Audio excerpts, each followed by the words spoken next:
วจแล้วก็ การเซ็นสัญญาในมือนี้ก็มันจะมี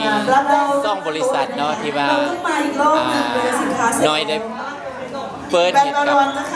บริษัทเวก้าเนเจอรัลซึ่งว่าจะผลิตเครื่องสำอาง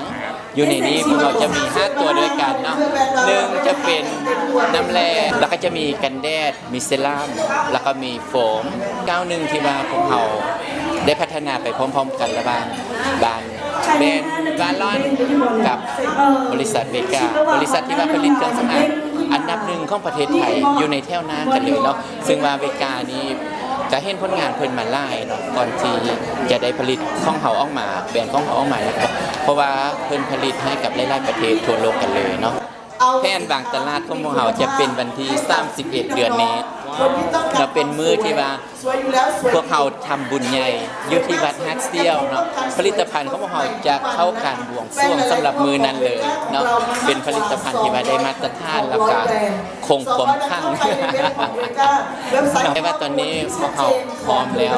ที่จะจัดงานโครงการประกวดตัวนี้ขึ้นมานั่นก็คือ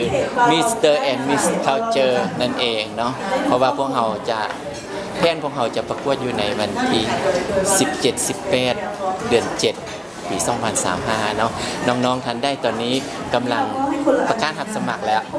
เนาะน้องๆท่านได้ต้องการอยากจะมาร่วมกับโครงการของพวกเรายินดีเลยเด้อ